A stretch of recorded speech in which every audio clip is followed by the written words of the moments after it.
وَلَقَدْ يَسَّرْنَا الْقُرْآنَ لِلذِّكْرِ فَهَلْ مِن مُّدَّكِرٍ۔ الحمد للہ رب العالمین والصلاة والسلام علی سید الانبیاء والمرسلین، اما بعد فاعوذ باللہ من الشیطان الرجیم، بسم اللہ الرحمن الرحیم۔ کل نفس ذائقۃ الموت وانما توفون اجورکم یوم القیامہ فمن زحزح عن النار وادخل الجنہ فقد فاز وما الحیاۃ الدنیا الا متاع الغرور۔ صدق اللہ العظیم۔ 185 نمبر آیت مبارکہ سورہ آل عمران کی آپ کے سامنے پڑھنے کا شرف حاصل کیا ہے۔ اس آیت مبارکہ کا تعلق غزوہ احد کے ساتھ بھی ہے اور میری اور آپ کی روزمرہ زندگی کے ساتھ بھی ہے۔ غزوہ احد کے ساتھ اس کا تعلق یوں بنتا ہے، مشرکین کا، منافقین کا اور اہل کتاب کا ایک واویلا تھا کہ مسلمان اگر میدان جنگ میں نہ اترتے تو مرتے ہی نہ۔ اللہ ان کے اس قول کو رد فرما رہا ہے کہ تمہاری زندگی اور موت کا فیصلہ میدان جنگ میں نہیں ہونا۔ دوسرا تناظر یہ ہے کہ یہ صرف اس وقت کے لیے آیت مبارکہ نہیں ہے، بلکہ یہ میرے اور آپ کے لیے بھی ہے کہ کل نفس ذائقۃ الموت، ہر نفس جس کو اللہ نے بھیجا ہے اس نے مرنا ہے۔ ذرا انہی دونوں تناظر میں دیکھیے گا، لیکن مرنے کی جو کیفیت ہے اس کے اوپر ذرا فوکس کیا ہے کہ جس دھج سے کوئی مقتل کو گیا وہ شان سلامت رہتی ہے۔ وہ جو کیفیت ہے تمہارے مرنے کی، اصل میں تو صرف اس کیفیت کو دیکھا جائے گا۔ کل نفس ذائقۃ الموت، کلو کا معنی ہر نفس نے، ذائقۃ الموت، موت کا ذائقہ وہ چکھنے والا ہے اور اس نے موت کا ذائقہ چکھنا ہے۔ لیکن موت تو تمہیں آ گئی، خواہ تم میدان جنگ میں تھے یا بستر مرگ پہ تھے، لیکن تمہاری یہ کیفیت جو مرنے کی ہے، اس کا اجر اور اس کی اہمیت تمہیں کب بتلائی جائے گی؟ وَإِنَّمَا تُوَفَّوْنَ أُجُورَكُمْ يَوْمَ الْقِيَامَةِ، واو کا معنی، اور انما بے شک، توفونا پورا وفا کا بدلہ دیا جائے گا، تمہیں پورا مل کر رہے گا۔ اجورکم، تمہارا اجر، تمہارے مرنے کا اجر اور تمہارے مرنے کی جو نیت ہے وہ تمہیں پہنچ کر رہے گی یوم القیامہ، قیامت کے دن۔ اصل امتحان پھر تب ہے کہ مرنے کے بعد کامیابی مل جائے، لہذا کسی کو بستر مرگ پہ رہ کر کامیابی ملے یا میدان جنگ میں، یہ دونوں معاملات اس کی نیت کے اوپر ڈیپینڈ کر رہے ہیں۔ فمن زحزح عن النار، فا کا معنی پس، من کا معنی جو شخص، زحزح بچا لیا گیا، یہ فعل ماضی ہے اور معروف نہیں بلکہ مجہول ہے۔ فمن زحزح، جو بچا لیا گیا، عن النار، آگ سے، وادخل الجنہ، اور داخل کیا گیا اس کو جنت میں، تو فقد فاز، بس یہ آدمی کامیاب ہے۔ اب تین کیفیتیں اس چھوٹی سی آیت میں اللہ نے بیان فرمائی ہیں۔ پہلا یونیورسل ٹروتھ یہ ہے کہ ہر آدمی نے مرنا ہے۔ دوسری بات یہ ہے کہ مرنے کے بعد اس کے اعمال کا بدلہ اس کو ملے گا۔ تیسری بات یہ ہے کہ کامیابی اس میں ہے کہ تم دوزخ سے بچ جاؤ اور تم جنت میں داخل ہو جاؤ، تو فقد فاز، یہ تمہاری کامیابی ہے۔ وَمَا الْحَيَاةُ الدُّنْيَا إِلَّا مَتَاعُ الْغُرُورِ، یہ خاص غزوہ احد سے بھی متعلق ہے، اور قرآن چونکہ ہر زمانے کی کتاب ہے اس لیے میرے اور آپ کے لیے بھی سبق ہے۔ وَمَا الْحَيَاةُ الدُّنْيَا، اور دنیاوی زندگی نہیں ہے، إِلَّا مَتَاعُ الْغُرُورِ، مگر دھوکہ میں ڈالنے والی چیز۔ دنیاوی زندگی صرف دھوکہ میں ڈالتی ہے، اور انسان اپنی زندگی کے 60 70 80 سال جو اس کو ادھار اور مستعار ملتے ہیں، وہ ان کو دھوکے کے سامان میں بسر کر دیتا ہے۔ اس کو آپ کسی بھی تناظر میں دیکھ لیں، انسان ساری عمر کماتا ہے اور وہی کمایا ہوا پھر اپنے آپ کے اوپر بھی لگاتا ہے۔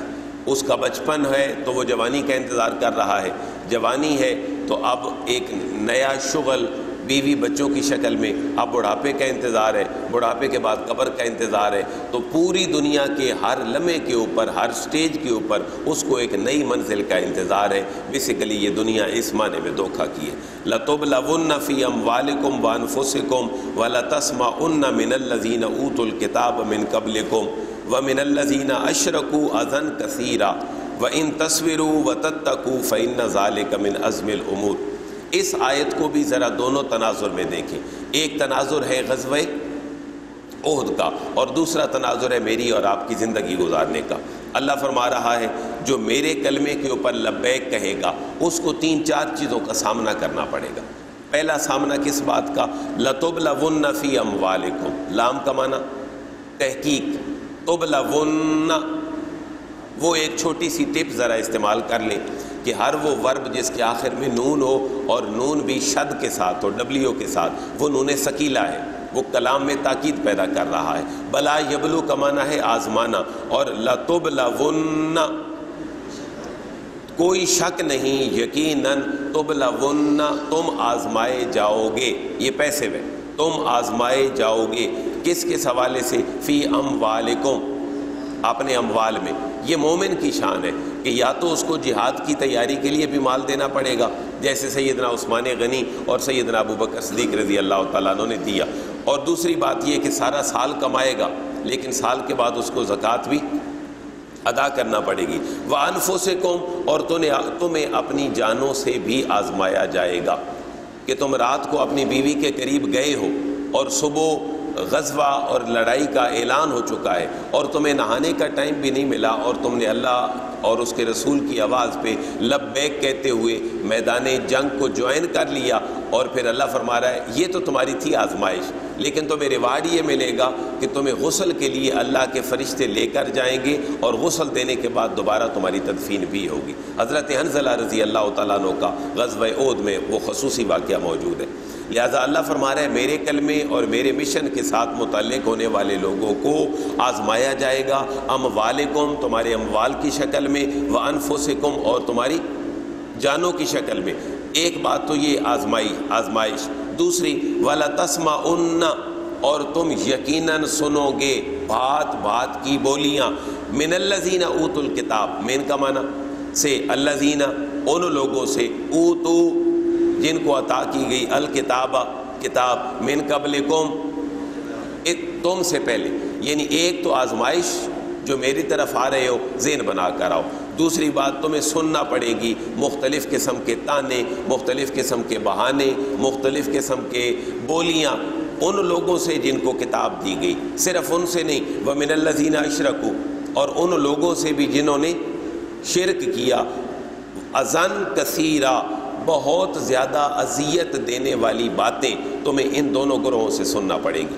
اور امت کو یہ چیلنج ہر زمانے میں رہا ہے، اہل کتاب کا چیلنج اور کفار اور مشرکین کا چیلنج۔ آج بہت بڑا چیلنج پاکستان کو کس سے ہے؟ مشرکین سے ہے، اور وہ بھارت کے مشرکین ہیں۔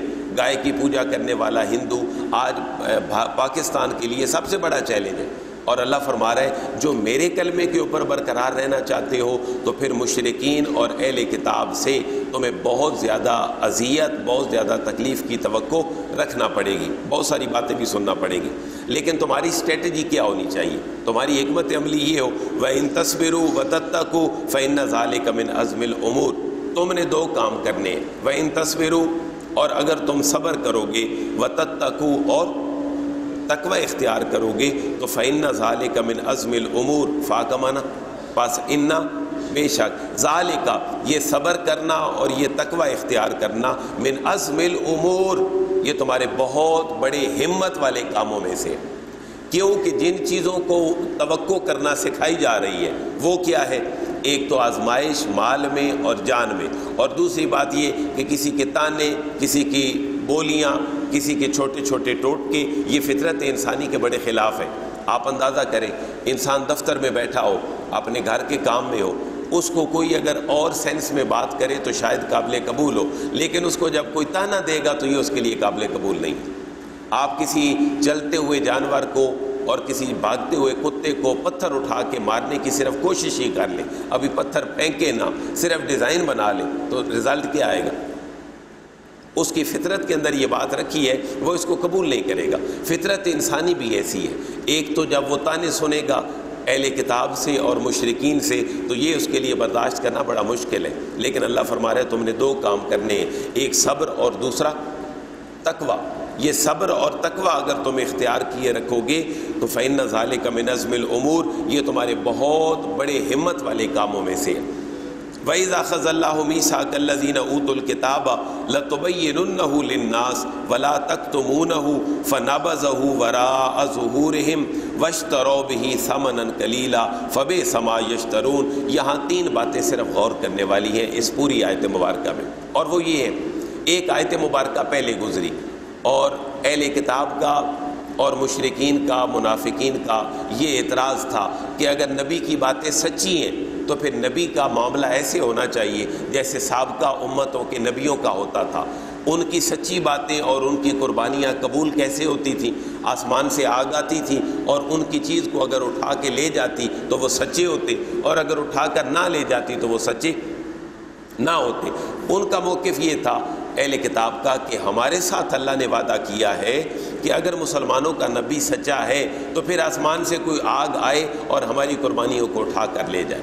اللہ نے ان کے اس خود ساختہ وعدے کی مذمت بیان کی، اور آج ایک اور وعدے کی یاد دلائی گئی کہ اے اہل کتاب، تم اپنے خود ساختہ جھوٹے وعدے کے اوپر تو قائم ہو کہ قربانی آئے گی اور لے جائے گی اور اس کیفیت پہ، لیکن وَإِذَا أَخَذَ اللَّهُ مِيثَاقَ الَّذِينَ أُوتُوا الْكِتَابَ، ایک تو اللہ نے واقعی تم سے وعدہ لیا تھا، وہ وعدہ تم بھول گئے ہو۔ اللہ وہ وعدہ کیا ہے؟ وہ وعدہ یہ تھا کہ یہ جو کتابیں تمہیں مل رہی ہیں، تورات، زبور، انجیل اور قرآن مجید کی شکل میں، تم نے ان کے خیر کے احکامات کو آنے والی نسلوں تک پہنچانا ہے، اور یہ وعدہ لینا ہے کہ میرا نبی پاک بھی آئے گا۔ تم اس وعدے کو بھلا کر بیٹھ گئے ہو، اپنی پس پشت ڈال دیا ہے۔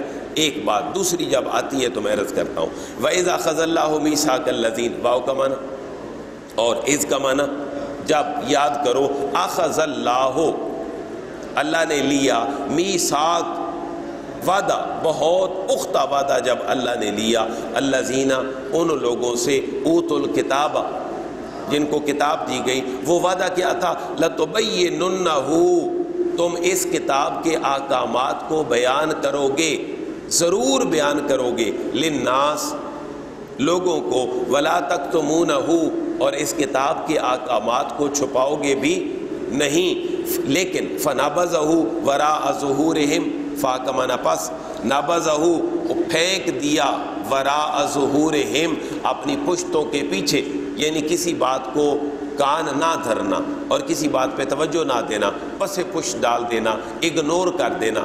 فنبذہ وراء ظہورہم، تو الٹا انہوں نے پھینک دیا اس وعدے کو اپنی پشتوں کے پیچھے، اور ظلم کیا کیا؟ صرف وعدے کو پس پشت نہیں ڈالا بلکہ واشتروا بہ ثمنا قلیلا، واشتروا، واو کا معنی، اور اشتروا، خرید لی اس کے بدلے، ثمنا قلیلا، تھوڑی سی قیمت۔ اگر انہوں نے اربوں ڈالر بھی لے لیے ہوں آج کی کرنسی میں تو اللہ اس کو کیا کہہ رہا ہے؟ ثمنا قلیلا۔ اس کی وجہ کیا ہے؟ کہ جس مشن کے اوپر وہ چل رہے تھے وہ مشن تھا کہ ان کو آخرت میں کامیابی مل جائے، اور سب سے بڑی کامیابی کہاں ملنی ہے؟ آخرت میں۔ لیکن آخرت کی کامیابی کو بیچ دیا اور دنیاوی تھوڑا سا مال لے لیا، لیکن آخرت کے بڑے کامیابی کے مقابلے میں وہ کیا ہے؟ تھوڑا ہے۔ اس لیے اس کو کہا واشتروا بہ ثمنا قلیلا، اور انہوں نے خرید لی اس کے عوض میں ثمنا قلیلا، تھوڑی سی قیمت، فبئس ما یشترون، اور بہت بری ہے جو وہ خرید رہے ہیں۔ کیوں؟ آخرت کو انہوں نے کیا کیا ہے؟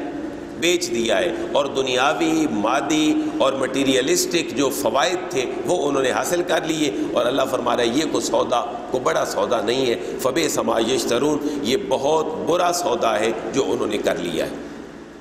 لا تحسبن الذين يفرحون بما آتوا ويحبون ان يحمدوا بما لم يفعلوا ولا تحسبنهم بمفازة من العذاب ولهم عذاب أليم۔ میں جب یہ آیت مبارکہ پڑھ رہا تھا میں نے ایک ہیڈنگ بنائی اس آیت مبارکہ کی کہ اللہ مجھ سے اور آپ سے یہ چاہتا ہے کہ ہم خیالی دنیا سے نکل آئیں۔ اللہ مجھے اور آپ کو حقیقت پسند انسان دیکھنا چاہتا ہے، اور اللہ ہمیں اذعان اور یقین دینا چاہتا ہے۔ وہ اذعان اور یقین کیا ہے؟ کہ انسان ہر وقت مشکل میں یا آسانی میں اپنے گول کو اچیو کرنے کی اسٹرگل کرتا رہے، اور پھر اس کو منزل ملے یا نہ ملے، نتائج وہ اللہ پہ چھوڑ دے۔ لیکن ایک بندہ صرف بیٹھا ہے اور بہت بڑے ارادے رکھتا ہے لیکن اس کے لیے وہ سٹرگل نہیں کرتا، اللہ ان لوگوں کی مذمت بیان فرما رہا ہے۔ آپ ذرا دونوں میں غور کریں، ایک بندہ محنت کرتا ہے، ہارڈ ورکر ہے، وہ اپنے گول کو اچیو کرتا ہے یا نہیں کرتا، کم از کم محنت بھی کی اور بڑی منزل کے اوپر اس نے اپنی نگاہ بھی رکھی۔ اب یہ حقیقت پسند ہے یا نہیں؟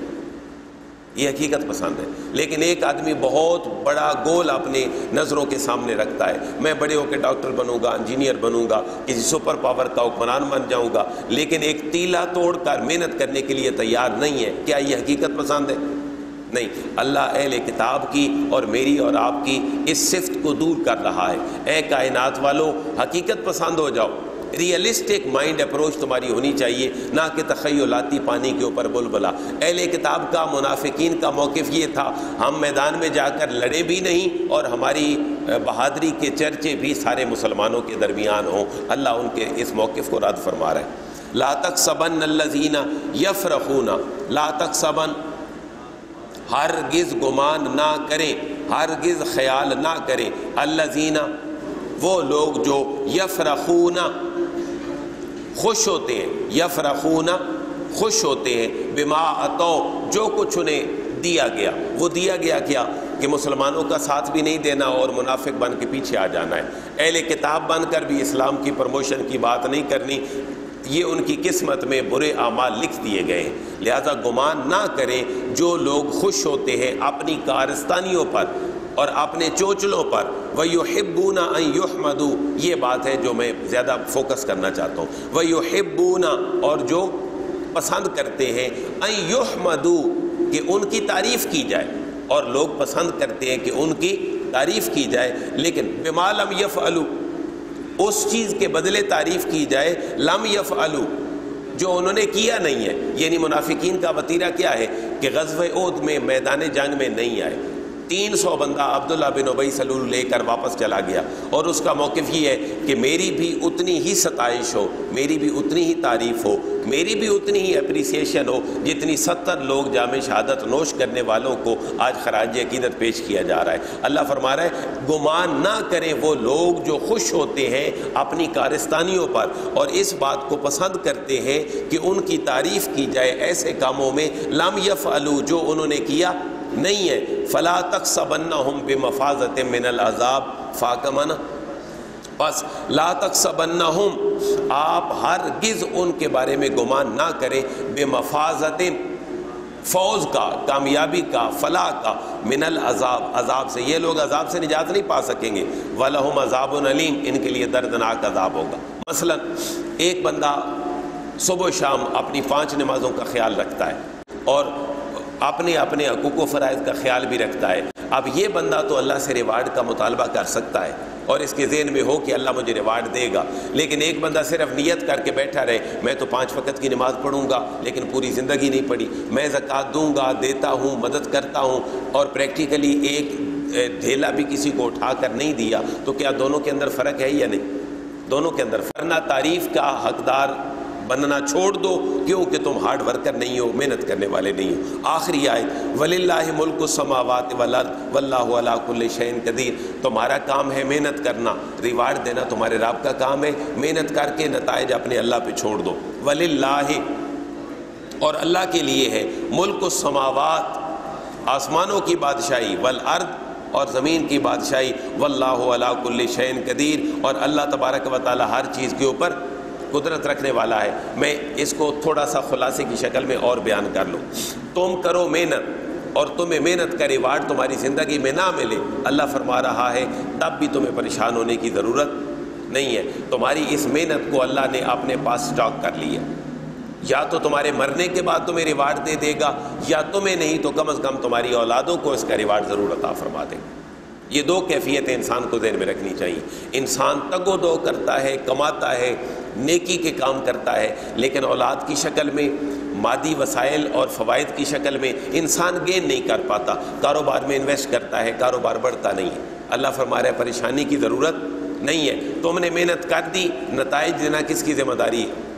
میری ذمہ داری ہے۔ اللہ فرما رہے ہیں میری ذمہ داری ہے۔ لہذا ایک انسان اپنی زندگی میں کاروبار ڈیولپ کرتا ہے، لیکن وہ شروعات میں ہوتا ہے، اس کی اولادیں، اس کی نسلیں اس کاروبار کو یوٹیلائز کرتی ہیں، فوائد لیتی ہیں، تو محنت کس کی تھی اور دعائیں کس کی تھیں؟ وہ ان کے بڑوں کی تھیں۔ اللہ اس آیت میں اس طرف اشارہ فرمانا چاہتا ہے وَلِلَّهِ مُلْكُ السَّمَاوَاتِ وَالْأَرْضِ، اللہ کی ملکیت ہی ہے، اللہ کی اونرشپ میں ہے تمام آسمانوں اور زمین کی بادشاہیاں، واللہ علی کل شیء قدیر، اور اللہ ہر چیز کے اوپر قدرت رکھنے والا ہے۔ 189 آیت مبارکہ 189 کمپلیٹ ہو گئی۔ یہاں اس آیت مبارکہ سے جو ان فی سے شروع ہو رہی ہے اور 11واں رکوع ہے چوتھے پارے کا، یہ اختتامی خطبہ ہے سورہ آل عمران کا۔ سورہ بقرہ کا بھی اختتامی خطبہ ایک تھا جس کے بارے میں اللہ کے حبیب نے ارشاد فرمایا مجھے آسمانی کتابوں میں سے جتنی عظیم ترین آیات سورہ فاتحہ اور سورہ بقرہ کی آخری دی گئی ہیں، اتنی کسی نبی پیغمبر کو آسمانی الہامی کتابوں میں برکت والی چیزیں نہیں دی گئی۔ سورہ بقرہ کا اختتام بھی بڑا کمال تھا، سورہ آل عمران کا اختتام بھی بڑا کمال ہے، اور بندہ مومن کی دعاؤں کے اوپر اس کا اختتام ہے، کیونکہ سورہ بقرہ بھی مدنی، سورہ آل عمران بھی مدنی۔ سورہ آل عمران کی کتنی آیات؟ 200، سورہ بقرہ کی 286، تو دونوں آیات کا اختتام بڑا سیم ہے اور بڑے اختتامیہ خطبے ہیں۔ ایک صدارتی خطبے کے طور پر اللہ اپنے بندوں کو فرما رہا ہے اے بندہ مومن تمہاری زندگی کا گزران ایسے ہونا چاہیے۔ کیسے؟ انشاءاللہ وہ موضوع ہمارا کل سے شروع ہوگا۔ اللہ تعالیٰ سے دعا یہ اللہ سمجھ کی اور عمل کی ہمیں توفیق نصیب فرمائے۔ وما علیہ الا البلاغ۔